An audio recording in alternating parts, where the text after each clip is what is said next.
Welcome students. इस video में nums पास paper के एमसीक्यूज करेंगे और फिजिक्स है हमारा सब्जेक्ट। अभी तक जो मैंने इससे प्रीवियस वीडियोस में आपको फिजिक्स के पास पेपर करवाए वो सारे क्वेश्चन जो है वो थ्योरेटिकल थे, उसमें बहुत कम ही आपके लिए मैंने न्यूमेरिकल बेस्ड क्वेश्चन उठाए थे। इस वीडियो में जो मेरा फोकस होगा वो आपके लिए न्यूमेरिकल और कैलकुलेशन बेस्ड क्वेश्चन करवाना होगा फिजिक्स के सब्जेक्ट के एतबार से। यानी अब आपको इस वीडियो में ये पता चलेगा कि नम्स के एग्जाम में जो न्यूमेरिकल और कैलकुलेशन बेस्ड क्वेश्चन फिजिक्स में आते हैं वो किस किस्म के आते हैं। वो सारे क्वेश्चन इस वीडियो में आपके लिए मैंने ऑर्गेनाइज किए हैं और इस वीडियो में जितने भी मैंने एमसीक्यूज लिए हैं वो आपके नम्स के 2013 और 2014 के पेपर से लिए हैं। वीडियो को शुरू करते हैं। आपने पहले एमसीक्यूज को रीड करना है मेरे से पहले और फिर उसका आंसर देना है, खुद से कैलकुलेट करने की कोशिश करनी है और उसके बाद उसकी डिटेल्ड कैलकुलेशन और उसका आंसर मैं दूंगा। अब जैसे ये पहले एमसीक्यूज आपके सामने डिस्प्ले हो गया है, अब पहले आपको इसे खुद रीड करना है। वीडियो को करें पास, वीडियो को पास करके पहले आपको उसको खुद रीड करना है और जब आप इसे रीड कर लें तो नीचे हिंट मैंने लिखा हुआ है, उस हिंट को आपने पढ़ना है और उस हिंट के जरिए आपने इसे सॉल्व करने की कोशिश करनी है। और अगर आप उसे सॉल्व नहीं कर पाते फिर आपने मेरी आवाज़ को सुनना है और फिर मैं आपको जो है उसका डिटेल्ड आंसर मैं देने लगा हूँ। पहले एमसीक्यूज को देख लेते हैं। पहला एमसीक्यूज क्या कहता है? पहला एमसीक्यूज है the electric forces between two charges, के दो चार्जेस के दरमियान electric forces placed in air is 2 Newton. वो कहता है कि दो चार्जेस हैं, वो उनके दरमियान जो इलेक्ट्रिक फोर्सेस हैं वो 2 न्यूटन हैं और वो जो चार्जेस हैं वो एयर में प्रेजेंट हैं। यानी दो इलेक्ट्रिक चार्जेस जो हैं वो एयर में प्रेजेंट हैं और उसके दरमियान जो इलेक्ट्रिक फोर्सेस हैं वो 2 न्यूटन हैं। When charges are placed in a medium of relative permittivity 8 then the force reduces to. अब आपसे वो कहता है कि वहां से जो है एयर से उठा के चार्जेस को किसी ऐसे मीडियम में डाल दिया है जिसकी जो रिलेटिव परमिटिविटी थी उसकी वैल्यू 80 हो गई है, तो अब फोर्स रिड्यूस होकर किस चीज़ पे आ जाएगी? यानी कोई ऐसा मीडियम जिसकी जो एप्सिलॉन आर की वैल्यू थी वो 80 हो गई है। यानी एप्सिलॉन आर की वैल्यू जब चेंज हो तो फोर्स जो है वो रिड्यूस होती है। अब उसकी वैल्यू हो गई है 80। अब वो आपसे कहता है कि फोर्स रिड्यूस होकर किस पे आ जाएगी, यानी फोर्स की वैल्यू क्या हो जाएगी। अब हिंट इसका क्या है? F dash is equal to F divided by epsilon are.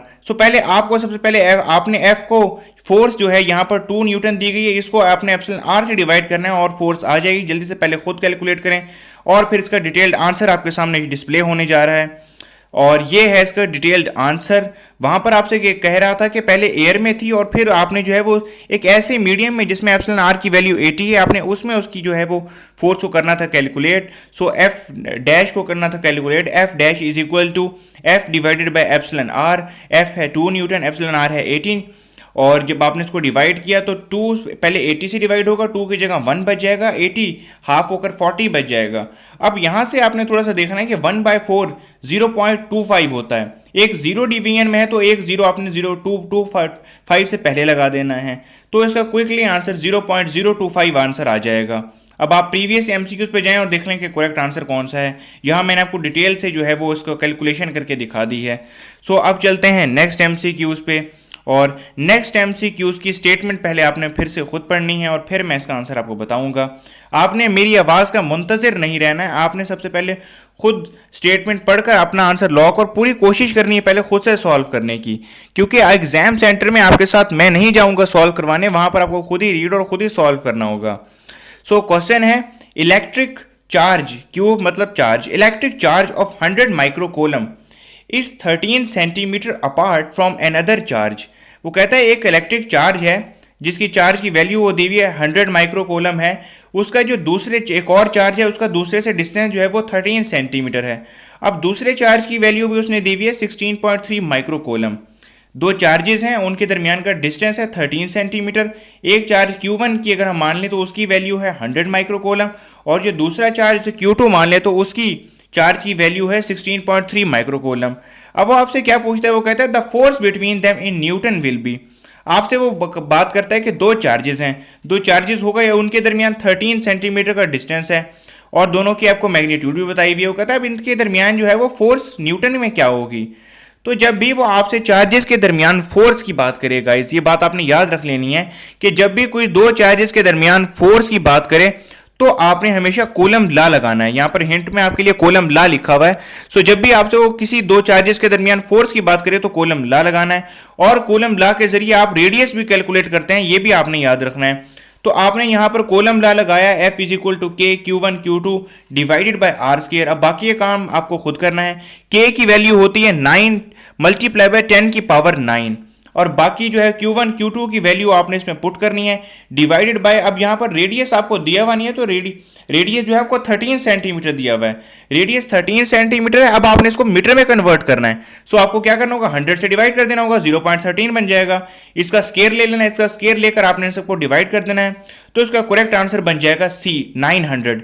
C option इसका करेक्ट है। आपने करके जरूर देखना है, आपको सारी डिटेल्स मैं दे चुका हूँ। अब चलते हैं अपने नेक्स्ट MCQs की तरफ, और नेक्स्ट MCQs है the electric force of repulsion between two electrons at distance of 1 metre is.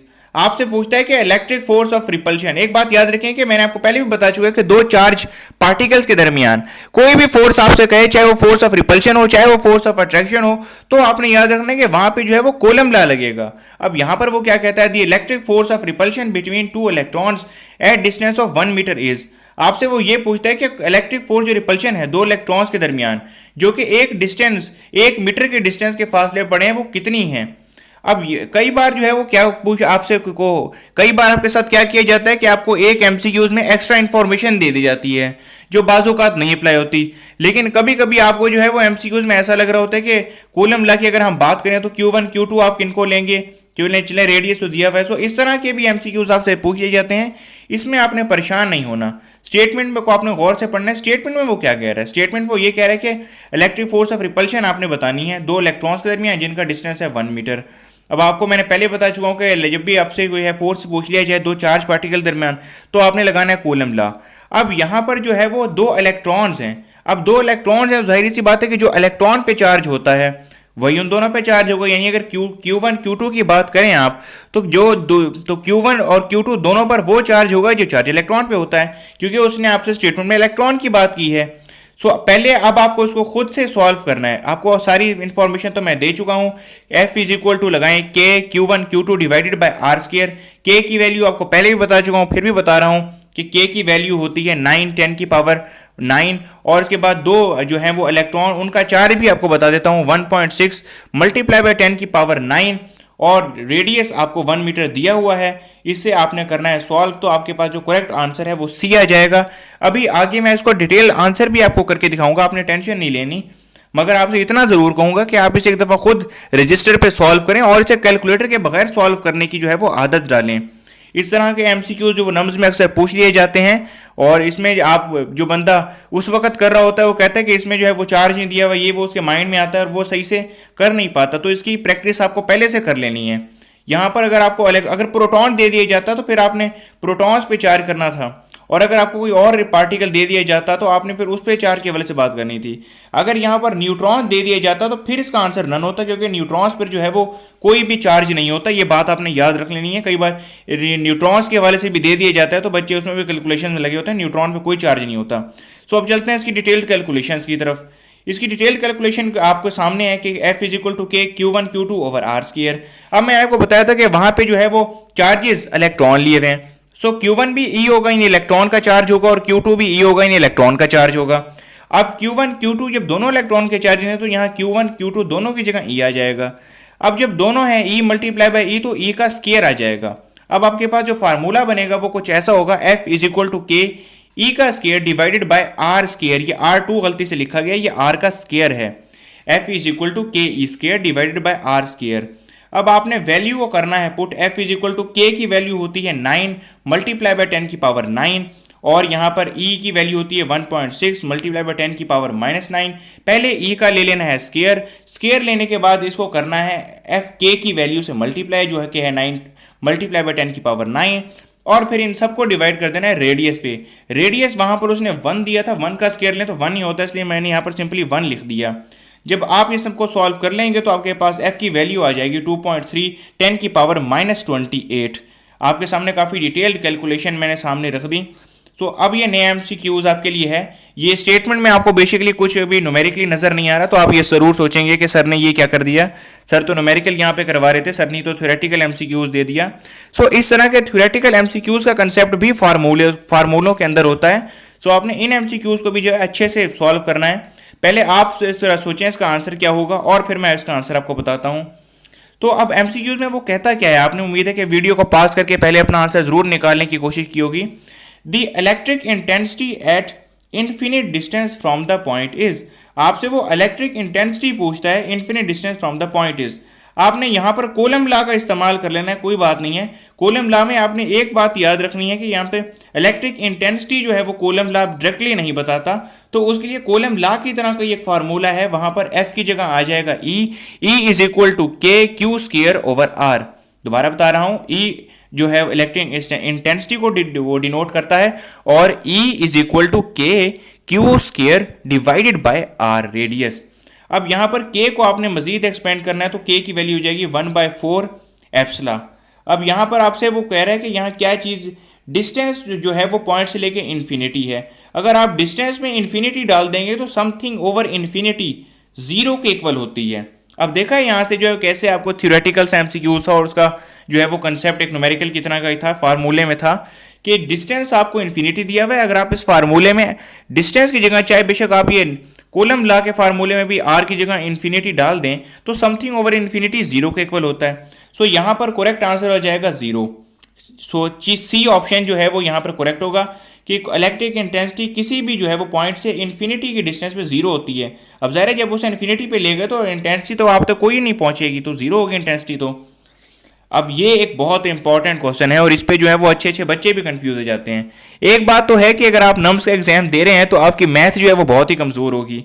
सो इस तरह के फिजिक्स के मैथमेटिकल क्वेश्चन में तो आप घबराएंगे ही घबराएंगे। सो इसमें अब आपने नहीं घबराना है क्योंकि मैं आपके साथ हूँ, एक एक आपको जो है वो एमसीक्यूज करवा रहा हूँ। कुछ इस वीडियो में आपको जो है वो न्यूमेरिकल बेस्ड क्वेश्चन करवा रहा हूँ और इससे नेक्स्ट वीडियो में कुछ आपके लिए अच्छे पावरफुल न्यूमेरिकल बेस्ड क्वेश्चन आपको पास पेपर और भी काफ़ी इंपॉर्टेंट करवाऊंगा। सो आपने दिल लगाकर जो है वो मेरे साथ करने हैं एमसीक्यूज को और पहले खुद से अपना आंसर लॉक कर लेना, जो बात मैं करता हूं, क्योंकि बाद में जो है वो वहां पर अगर आपने ये नहीं किया तो वहां पर फिर आप जो है वो मेरी आवाज़ के मुंतजिर होंगे और मैं आपको एग्जामिनेशन हॉल में मेरी आवाज़ आपको सुनाने को नहीं मिलेगी। सो इस मैं आपको एमसीक्यूज का आंसर बताता हूं। क्या यहाँ पर पूछता है, कहता है 3 charges equal to q are place at corners of an equilateral triangle. अब काफ़ी इंपॉर्टेंट एमसीक्यूज है। इक्विलेटरल ट्राइंगल का अगर आपको नहीं पता तो सिंपल ट्राइंगल जो है उसे इक्विलेटरल ट्राइंगल कहते हैं, जो आपने बहुत ज़्यादा देखी होगी। इसमें एंगल 120 का होता है अंदर।